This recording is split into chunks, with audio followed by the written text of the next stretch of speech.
Hello there, everyone. My name is Oversoul. This is Oversoul Gaming, and welcome back to Control.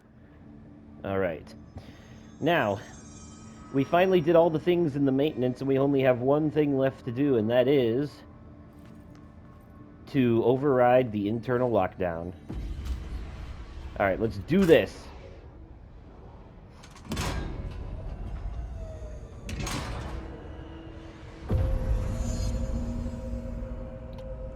Ta-da! We now have access to the elevator, which will get us into different floors of the old house, the bureau. Yes, the Panopticon. I believe that might be where we're headed That's it. next. The other sector should be open now. I think it's time I told Emily why I'm here. I'll risk it. You two should get to know each other. Time to tell Emily about Polaris. I probably could have done that in the last episode, lifted the lockdown and got that last bit of dialogue. I know we were cutting it close, but I had enough seconds left to do that. I just wasn't like 100% sure, so I just said screw it. Anyways, onward to the elevator. Open another shortcut. See? We came past this door before, but it was locked. Alright. Oh, we should be able to open this now. Although we always could anyways. Oh, right, yeah, we broke the glass, I remember. Yes. But now it's actually open. For you see, the glass has fixed itself because the oldest house likes to shift around, and... Yes.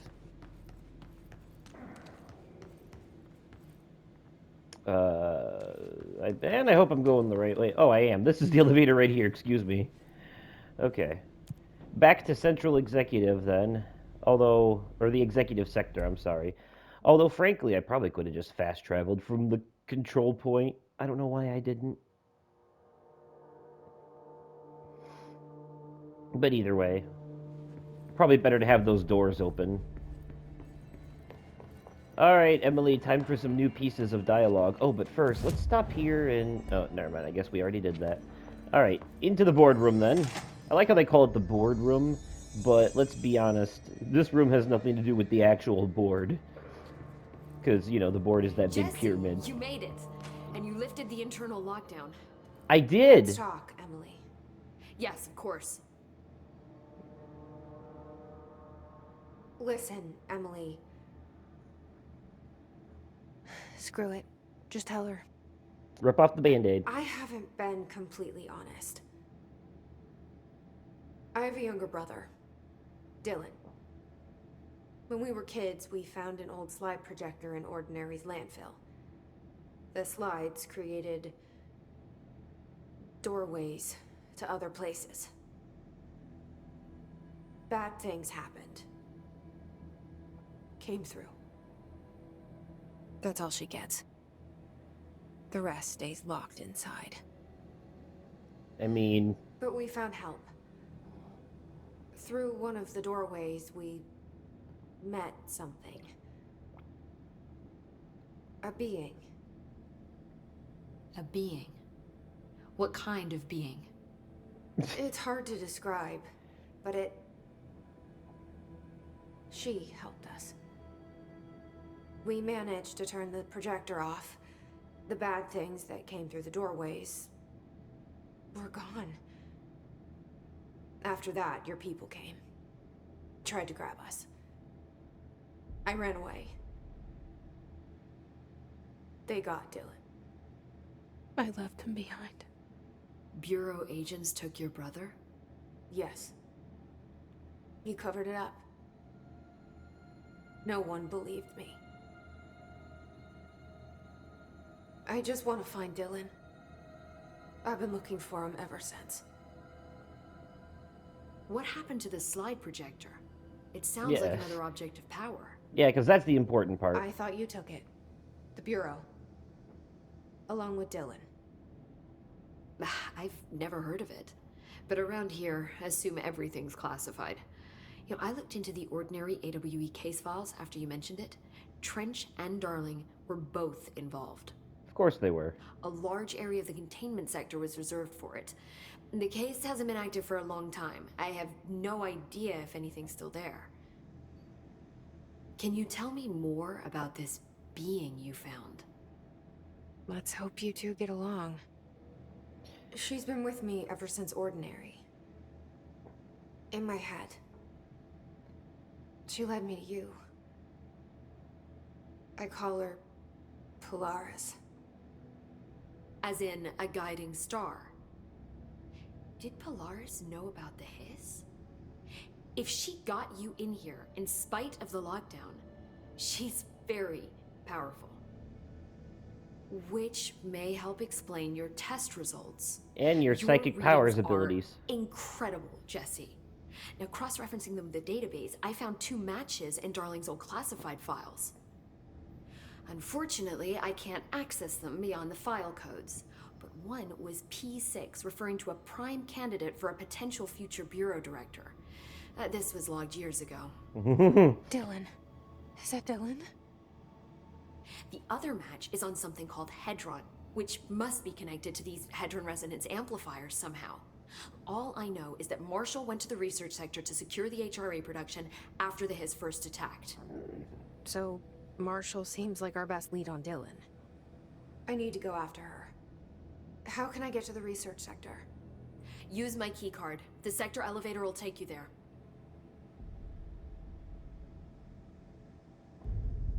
Marshall is the next step. Yes. What Emily told me about Ordinary, my powers being connected to things in the Bureau's past. I am so close to something. Do you feel it? Something's coming. We take turns to come for a visit. I helped you. You owe me now. And when time comes, I will come calling. Ho ho ho! Alright, Mr. Janitor Man. I look forward to it. Yes, we've completed the directorial override mission, and now we're on the Old Boys Club mission. I'm not going to do those bureau alerts. You see what those are, the bureau alerts? They pop up every so often, and they're basically just the board saying, hey, we want you to go take care of this, or go take care of that, or go take care of this, go take care of that. Just little cleanup little things. They're not like actual quests. They're like things that you can constantly redo over and over again. And they do give you experience points and stuff, but like there's no story purpose to it. Let me see if Emily has any new dialogue. Hi, Jesse. Oh, she does. This is all new. Okay. So before we get into this, because this is literally all new shit that we haven't talked to her about yet, I just want to say real quick that this last conversation that we had with Emily here, just for recap, wow, this is going to be a very dialogue-heavy episode. A lot of talking and not very much action in this one. My apologies. But anyways, so what they were just talking about, Polaris. Okay, so when Jessie was young, her and her brother Dylan, they lived in a little town called Ordinary, and Ordinary experienced an altered world event. And how that happened was Jesse and Dylan came across an object of power, which is a slide projector. And this slide projector, you see the slides in it, every slide was a doorway to another dimension, to another reality, another world. And some of these slides led to dimensions that brought monsters through, bad things, evil things, scary things. No good, right? And it basically cost her friends, her family, all of that. But eventually, with the help of Polaris, an entity that they found inside one of the slides, one of the worlds inside one of the slides that they brought back with them, they were able to stop the evil and shut down the projector, and well, that was that. But the thing is, after that, Polaris became attached to Jesse, and the Bureau got involved because obviously it's their job to investigate these altered world events. You know, they were there, and the Bureau showed up in Bright Falls after the events of Alan Wake as well.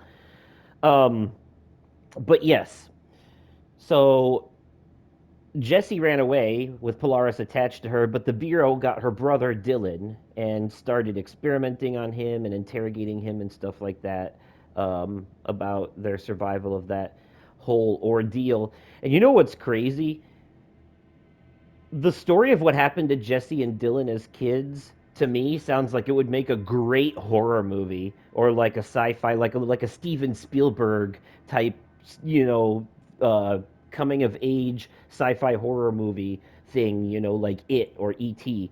Um, Steven Spielberg, Stephen King, any of that, it would work. I feel like her story as a kid is a story that we should visually get to see, like in a prequel movie or something, like because that sounds like a very interesting story. Like Alan Wake's whole story is an altered world event with an object of power. The typewriter is an object of power. So why not tell Jesse's story as a kid with the slide projector? Anyways, I'm rambling, but I just thought I would explain that real quick. Now, here's a whole bunch of more exposition for you to enjoy. I keep finding traces of Darling, but still can't find him. Where could he be?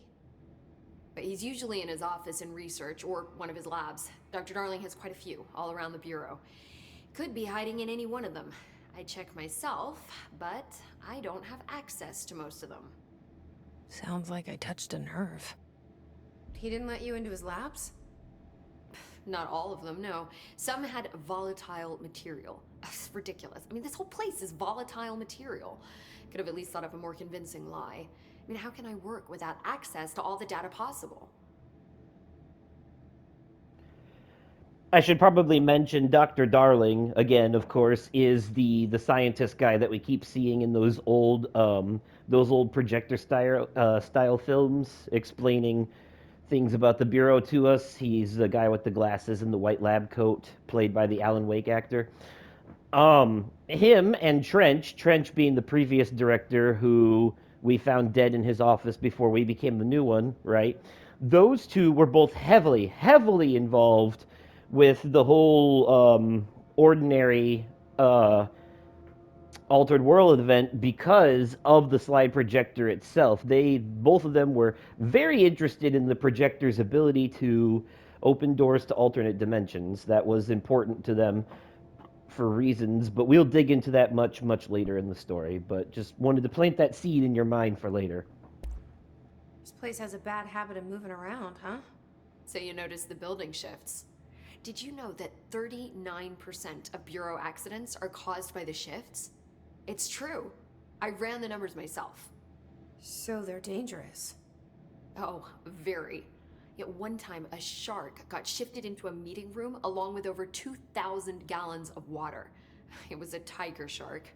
Darling's pet research project. I forget what he was researching. How do people work here? My question exactly. But I've had two people so far tell me, "Oh, I would love to work here. Sounds like it would be a fun adventure." Yes, but one day you could be sitting on the toilet and the building suddenly decides that it wants to move its walls around, and uh-oh, now you're trapped in the bathroom. Hope you enjoy starving to death. Okay, I'm sorry. I'm going for much here. All right, let's keep going. You said you're an assistant? Oh, it's just a title. I'm a scientist, a researcher. I work for Dr. Darling. See, when Bureau agents go out in the field, the sites of altered world events, we study the materials, the altered items they bring back. It's always something we've never seen before, and studying them requires new instruments, methodologies, sometimes entirely new fields of science. Emily really loves her job. See, there's no guidebook for what we do here. Everything that happens at the Bureau, including the science, is without precedent. I mean, I guess if you work in this department where Emily is, because she seems to really like her job. So I guess it really depends on A, the department that you work in, and B, whether or not you've had any life-threatening events. First of all, Big Fancy Pants here is important enough to be having an HRA on, which means that the hiss aren't a threat to her, and she's in the safest part of the entire building. So of course you love your job. You get to sit here and take notes. You're not the one down there having to stare at refrigerators because if they move they'll kill you, or other crazy shit like that, and being possessed by hiss. Just wait till we get deeper down. You'll see what I'm talking about. This shit gets nightmarish eventually. Anyways. What exactly is the Ocean View Motel? That's a bigger question than you might think. You see, I have extreme doubts that the motel is a single place. I mean, look at all the doors inside it. Where do they all go? We know that one door leads to the oldest house, but how come we can only ever open that one door?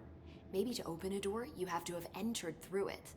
So if every door leads to a different dimension, plane, reality, whatever you want to call it, then I believe that the motel is firm proof that parallel universes exist. Does Darling agree with that? I agree with I it. haven't told him yet. I'm waiting until I can prove it. I think it's a safe bet. I really do. I think I explained the motel in a previous episode, but truly, honestly, I believe Emily hit it right on the nose there. Quite frankly, I think that is exactly what that motel is. It is a hub world with doorways to different dimensions, different realities. What can you tell me about control points?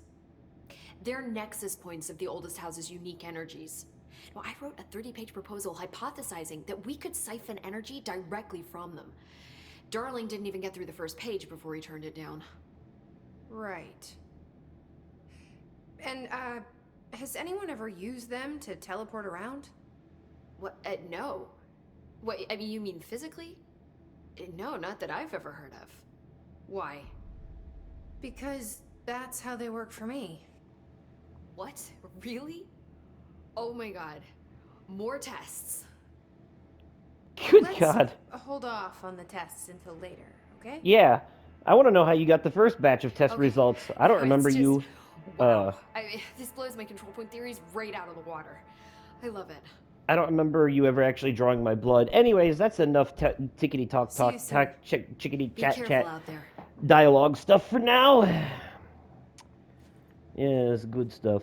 All right, let's open up this, make sure that we're not missing any other missions besides... Oh yeah, the other thing about these bureau alerts is that they're timed, too. You only have so much time to get there and do the thing. Correct. Oh, we have another hotline thing? Oh, from the board. It's about the hiss.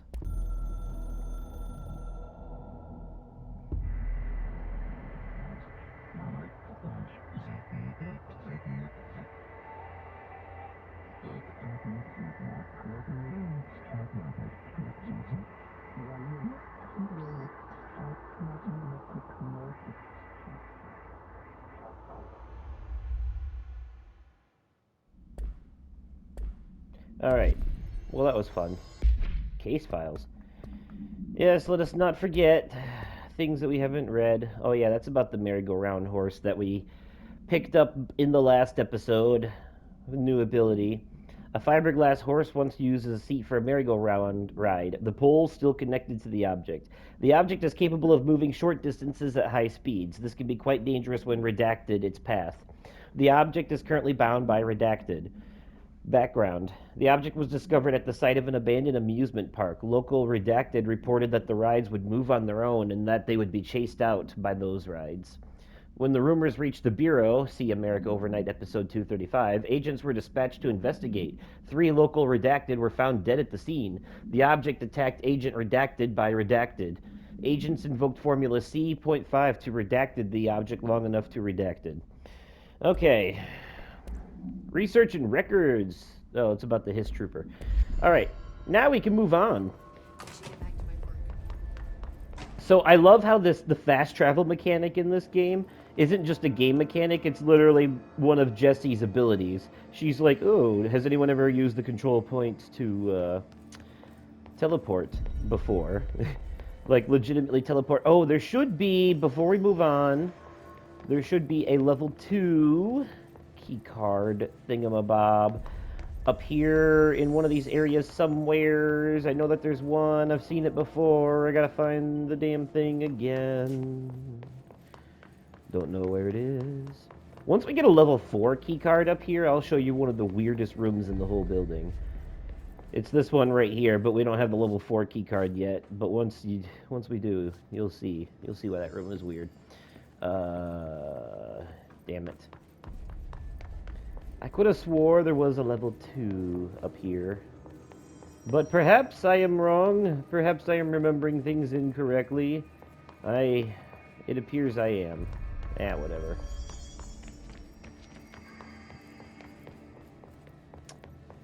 Waste of time. Okay. Let's go to the research sector. That's our next spot. Gotta love the elevator.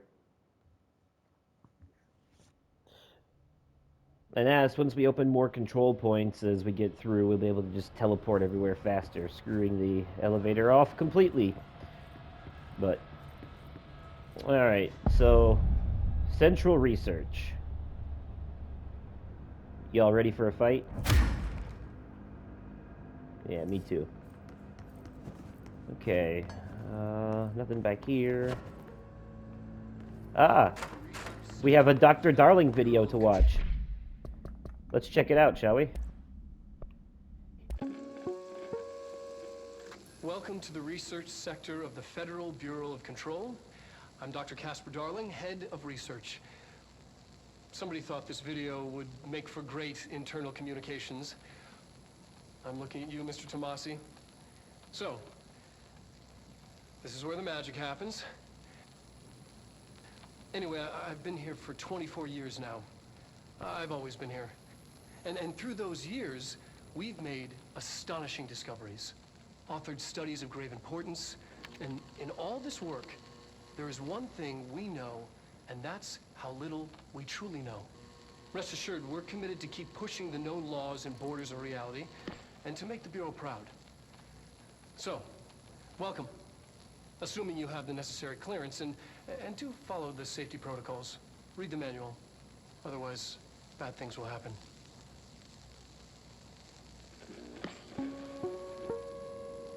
I don't want to read the manual. I prefer to just kind of go hands-on and figure it out as I go.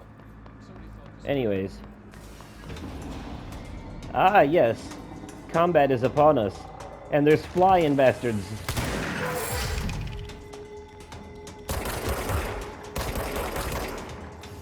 Bam! Boom! Baka! Oh.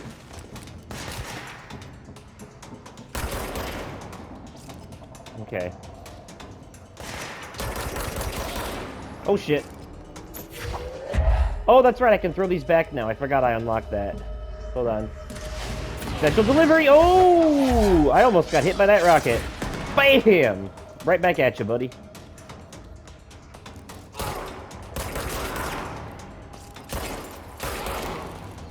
Okay. They had good timing, I'll give them that. Now, I can't remember if I'm supposed to go further down or further up here. I think it's down. Because, let's see. There is stuff in these rooms, by the way. That's the thing. Remember, some of these rooms have shit in them. Like this, right here. Let's see, what's that say? Hey, so I was just wondering about the plants in research. Is it really necessary to sing to them? I mean, that janitor does have a nice voice, and the plants sure seem to like it. Maybe he could just switch it up a bit. I'm getting pretty tired of the tango. And where did these plants even come from? No one seems to remember when they were planted, and people like them a bit too much, if you ask me. Are we being invaded by houseplants? Worth looking into. Yes. There are definitely some weird plants in this area. Oh, there's another video right there, I think. Ah, look at all the hiss down there.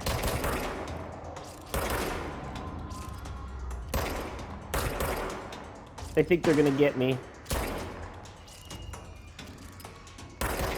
Uh-oh, I hear screaming. That usually means one of the flying ones. Okay. This is not an important video. Excuse me, you're in the way. I can't see the TV. Wow, I can't kill him. Synchronicity. This is important. Synchronicity is a phenomena long recognized by the wise, but only recently given a name by science. It is how we rationalize events connected by no identifiable causality, yet clearly conjoined in purpose. How does a dream foretell an event in the physical plane? Why do hounds bail at the death of their master, which has occurred miles away? The world is unified in ways we do not yet understand, and sometimes we stumble across these invisible, unseen chords and wonder at the result. The visionary Carl Jung laid the road, now we must walk it. My fledgling research department will make it our mission to reliably reproduce redacted behavior by the close of 1959. Once done, the mechanics of synchronicity will lay themselves bare in due time. We are striding into the future of science. History may not remember our names, but God Himself will. Refer to file redacted for full report. That was written by Theodore Ashe, the head of research at the time. Okay, that's all the boys over here. Oh, shit!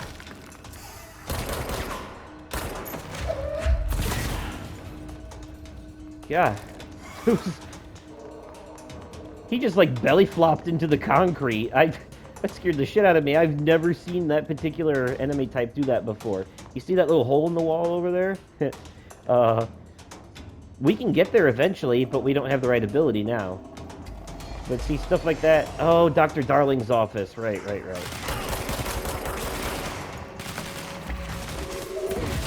These floating chair bastards are creepy. Kind of hard to really get a good look at them with everything going on, but it looks like a Silent Hill monster, quite frankly.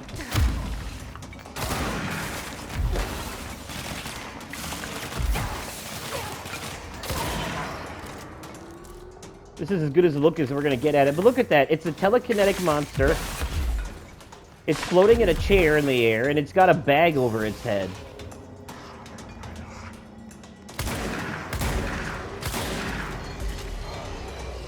Oh, good. More of them.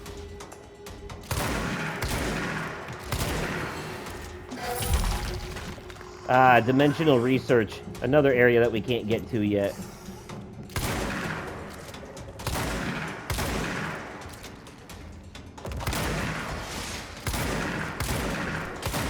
In fact, if I remember correctly, dimensional research, yeah, that leads to the ashtray maze. Doesn't it? It might. I'm just looking real quick. It's either that or... yeah, we go all the way across there, and then we'll be in an area that we can't get through. I do remember. Anyways, let's check into Dr. Darling's office because it's got collectibles. Hey, look, he's got one of those little swingy ball things. Let's check out this document first. Dear Dr. Darling, I suspect my colleague, Dr. Harrington, has already contacted you asking for an increase in her department's budget. I'm not surprised. Parapsychology has always been the squeaky wheel, all fuss but no results. Kinesiology has always been the stronger department. More breakthroughs, more tangible data, more usable research. I'm sure a man of your esteem can plainly see which department is more deserving of the budget increase. Just think what those additional resources could do for an already formidable research team. Anyway, I know you're a fan of single malt, so I left a bottle of well-aged brown on your desk. Yours in admiration, Dr. Abraham Lewis. Yes. A bottle of well-aged brown is appropriate, considering you were hardcore brown-nosing right there. Let's read this, too. Astroplane. Now, this was written by Darling himself. The Bureau has spent years studying why objects of power transport users into the astral plane when touched. My predecessor, Dr. Ashe, theorized that a potential receptacle, determined by Jungian archetypes and the collective subconscious, would be inhabited by paranatural energies when an altered world event occurred in its vicinity, creating an altered item. Over time, a link was created by the redacted and the astral plane to that item, making it an object of power. So, many additional theories have been raised since Dr. Ashe's time. Objects of power were placed on Earth as tests by some astral entity. Our dimension was once part of the astral plane, and the objects were left behind as its borders receded. The astral plane was an early threshold into the oldest house, but the connection was severed, and now the two are linked solely through the objects of power. I will attempt to disprove some of these in order to thin the herd. Hopefully the truth will emerge. Hopefully, yes. Okay, I think that's about it for the oh, no, it's not. There's another document right here. Resonance theory. Resonance. It's there, but we can't see it. It vibrates around us, through us, from us. But what if the vibration is conscious? What could a force like that do? Redacted opened the door to a redacted I've called redacted. The redacted emits a force that is far beyond the forces we've previously dealt with. It has shown me so much that I have to wonder, is resonance the key element in all altered phenomenon? Altered world events, altered items, objects of power, do they share a common redacted that we've yet to discover? We can harmonize control points. What else would the correct frequency allow us to achieve? What if resonance has been the answer this whole time? Refer to file redacted for full report. He brings up a lot of good... God, there are a lot of documents in Darling's office, but of course he was a man of science. Paranatural science, but science nonetheless. Oh, this one was actually written by Emily. Emily wrote this. Dr. Darling is insistent that certain objects of power share a direct connection to the redacted, an entity or group of entities that we have little information on, or little that I am allowed to access. In his written reports, he states that there is a clear link between these objects of power, the redacted, the astral plane, and the oldest house itself. His work supposes these links are innate, a fact ingrained into the very redacted of objects such as the hotline or the service weapon. But what if these particular objects were never linked to the redacted, but had that connection forced upon them? Isn't it strange that no other objects of power require such direct contact with the redacted? Isn't it strange that using the service weapon or the hotline will result in grievous harm or even death if the user is not the director or at least worthy of the role? Why do we assume this involvement by the redacted is a natural fact and not something more redacted? Yes, indeed. Redacted, redacted, redacted, redacted. Yes. But also, Emily brings up a good point, and I guess I forgot to mention that, but yeah, only the director can use the service weapon or the hotline. Anybody else who tries will die or be harmed. So, yay us, right? Oh, look, there's a picture of Darling right there. All right, now let's... Oh, they're still shooting at us, right? All right, now let's watch what that video was just now that I just destroyed. But let's watch a, better version of it.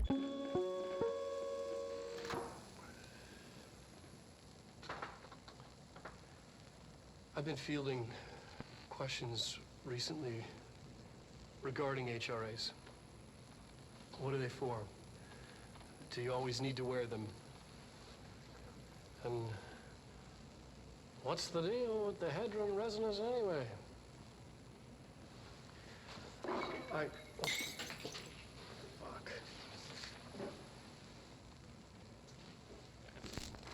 Despite what you may have heard, HRAs are not monitoring devices.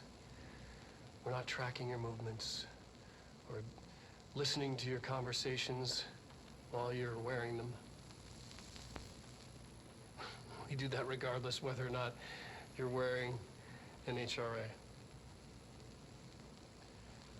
Think of them as a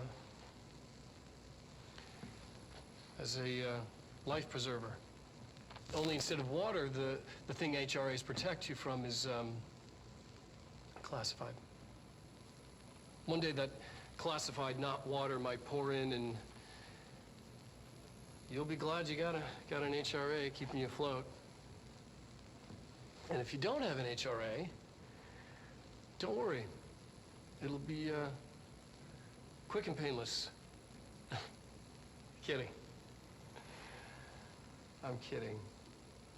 We're making more.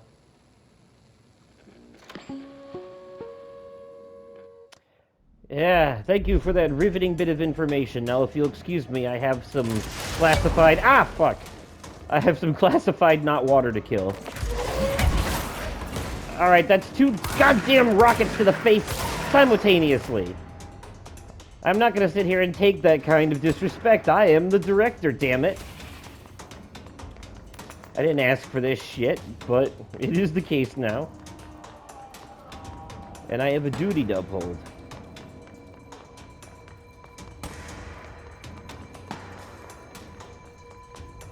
Shelters always have items.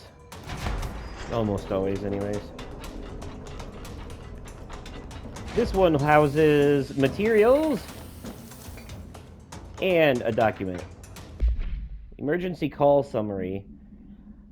That is almost pointless in reading, but it says a possible altered world event in which an unnamed individual experienced transcorporal reality via a phone line. Event is notably similar to altered world event redacted, blah, blah, blah, blah, blah, blah, blah.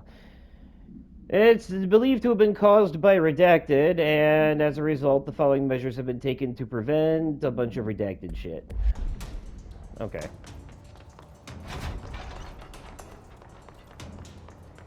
Heyo, shop. Yep. Ha. Fuck out of here. What you mean? Bam, 2 with 1.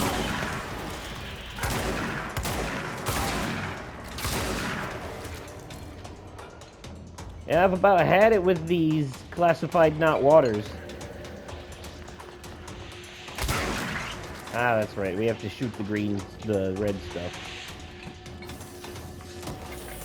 Ooh.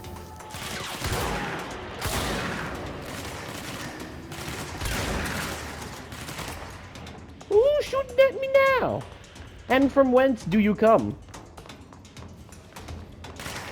Aye, I see you. There's a bunch of you.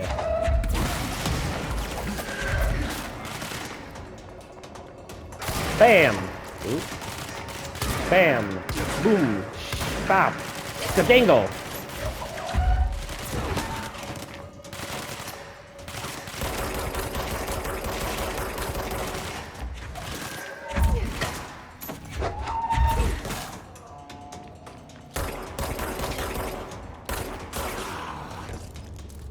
And that was a his sniper. Hell yeah. Alright. I think we've had our fun, gentlemen. Alright. We had fun! Speaking of fun, I don't know, I just really like doing that. You can't tell me that's not super satisfying. I mean, watch this shit. Boom! Look at it go flying. I love it. Okay, sorry. Maybe maybe I just have destructive tendencies, I don't know. I see a document. Black rock analysis. Sample analysis. This is important because we'll learn more about the black rock later. Jesus, if I could talk. Okay. Hi, Carla! Does it strike you as odd that Darling insists on having us appear in those bizarre videos of his? I mean, we just stand there. He doesn't even let us have lines or anything. Don't get me wrong. Beats a day in the lab. Plus, it's always great to work with you. Oh yeah, I finished the comparative analysis of the 2 black rock samples you sent. The prism, or whatever you called it, I filed them in the usual place, under C for Carla. A handy mnemonic device, right? Aha. Anyways, let me know if there's anything you want to discuss about the data. I'll gladly explain. Maybe we could chat about it over some drinks or dinner even. I can't remember the last time I had a good steak. Maybe we could go together after work sometime. I'm free tomorrow. All the best, Hubert. Oh, I'm sorry. All the very best. He wanted to be the very best like no one ever was. But, yeah. Anywho. Yes, I'm going into the bathrooms to look for items. It's okay. This shit will all fix itself eventually.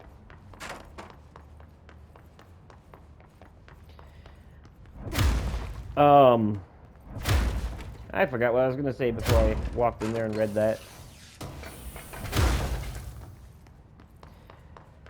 But yes, and such. Now we have to move on. No, yeah, I do like destroying the things. Oh yeah, black rock. Important stuff that we'll worry about later. Look at this weirdness right here. What is this? Let's read this and find out. Threshold utility. Thresholds have always been sources of great inspiration and great challenge. When a new threshold manifests in the oldest house by redacted, we never know what new discoveries it will provide to the Bureau. But we must always seize these opportunities. This report will examine the process of distinguishing recent threshold effects based on their utilitarian possibilities.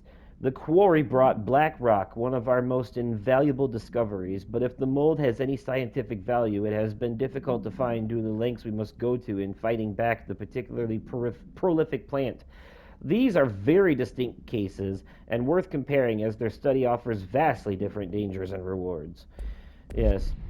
So a threshold is, I think we might have explained this before, is when a part of another dimension leaks into ours and merges with it. So the Black Rock Quarry, for example, which is somewhere that we'll go later, is an area where can't get over there without levitate, I think. We don't have that ability yet. So the Black Rock Quarry is a place where oh yeah, we can't get down there either. Is a threshold area. And oh, is this what I think it is? Yeah. Before we get down here, though, I'm going to say something, because you guys are actually in for a treat.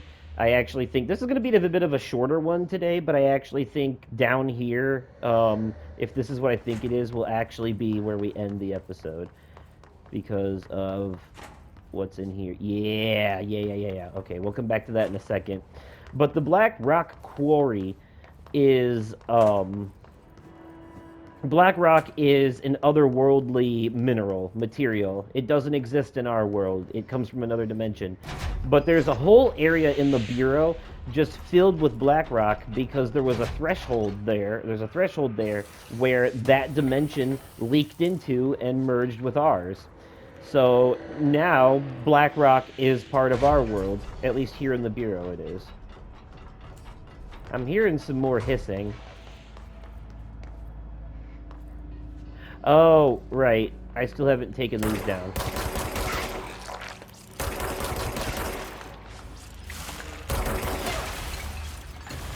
Oh, crap. We're not done. There we go. This is parapsychology, but I don't have... Oh, I do have a level 3 keycard. Okay, good. Back off, bum! Oh, crap. Shkabaffle.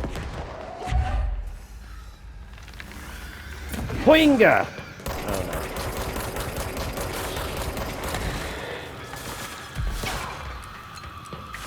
Crap.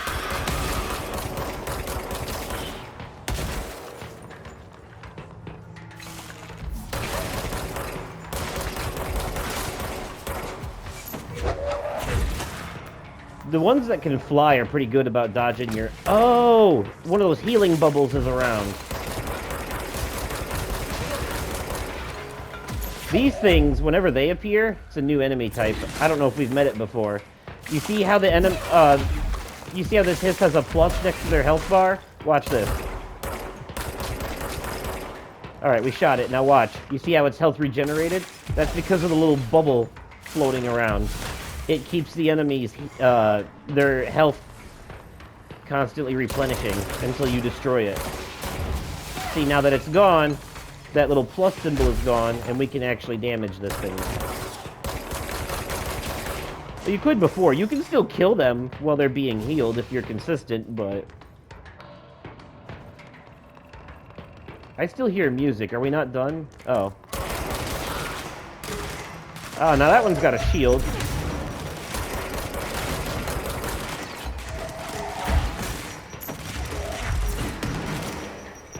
No shit.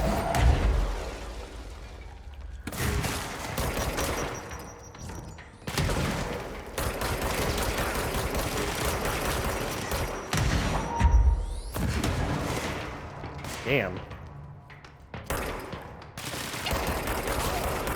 Alright. You know, I said this is going to be a little bit of a shorter one. I lied. This has been almost 45 minutes already, and that's only mildly shorter than they've been before. Alright, let's move forward here. Oh, that's right, we can't go that way yet. It's blocked by the hiss. She's in trouble. I need to reach her. Yeah, that's gonna have to be, we have to go around the long way in order to get to her, so that'll be a problem for the next episode. We did not cover a lot of ground, like physically, like distance-wise in this episode. However, we have covered a lot of story stuff, like background stuff. So it kind of makes up the difference. In the last episode, we covered a lot of physical ground. There'll be some episodes that's more physical ground covering, and some episodes that's more dialogue heavy and story ground covering. It's a bit of a yin yang thing, you know. But anyways, we're gonna come in here real quick, and we're gonna check out some of these documents and other stuff. I think there's at least one document in here. Yes. Right, let's read this song questionnaire. Let's see. Answers question within 2 minutes of listening. Did the song elicit any particular memories? If so, elaborate. Did you at any point feel a strong emotion? Actually, you know what? This is pretty cool. You know, okay, we're gonna zoom in on this here. This is actually a fun little thing because what we're gonna do here, you see that the title there, Poets of the Fall, My Dark Disquiet. Now remember, Poets of the Fall is the real life band that plays the fictional band Old Gods of Asgard in the Alan Wake games. And here, in this bureau, in this game, in Control, both Poets of the Fall and Old Gods of Asgard both exist. Both exist in this reality. So we're going to end this episode by playing My Dark Disquiet by Poets of the Fall. And as you listen to the song, I want you to check out this questionnaire that I got going on right here. I'm gonna see if you can answer these questions in the comments. Play along with the game, have a little bit of fun. So as you listen to the song, as we end this episode, consider the following. 1. Did the song elicit any particular memories? If so, elaborate. 2. Did you at any point feel a strong emotion? If so, what emotion? 3. Did a clear image of a weapon appear at your mind during the song? If so, elaborate. Provide a detailed description of your current surroundings as you see them. Have you ever heard the murmur of voices when no one is present? If so, what did they say? Do you hear them now? I'm kidding. You don't have to answer these questions. I'm just fucking with you guys. I just thought it would be fun. No, but seriously though, please choose from one of the following pairs. 1 or 2, A or B, day or night, apple or orange, burnout or fade away. I think those burnout and fade away might also be 2 Poets of the Fall song titles. But anywho, hiddly do, we're gonna go ahead and end this episode here with this beautiful, beautiful song, and that'll be it for today. So, thank you all so much for watching. I hope that you enjoyed it. Let me know what you thought of this episode, this very, very dialogue-heavy episode, in the comments down below. Don't worry, you'll have the whole weekend to process everything that you learned before the next episode comes out. So, yeah. But yeah. Let me know what you thought. If you enjoyed this video, go ahead and leave it a like. And as always, thank you all so much for watching, and I will catch you possibly on another day, definitely at another time, and likely in another video. Okay, goodbye.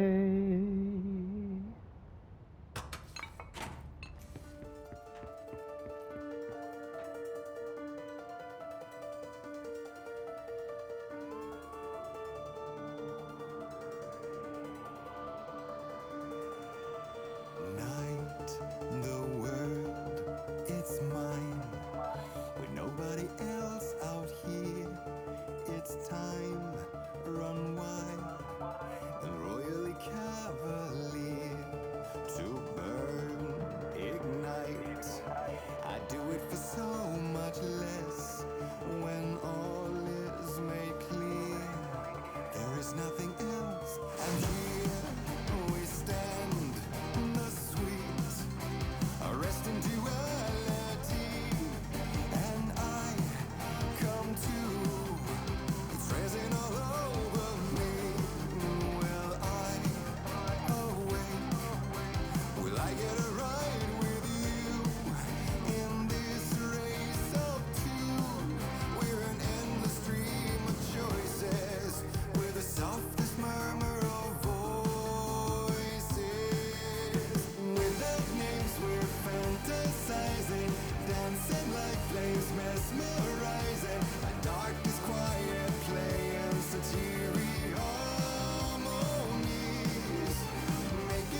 been under lightning to the sound of thunder.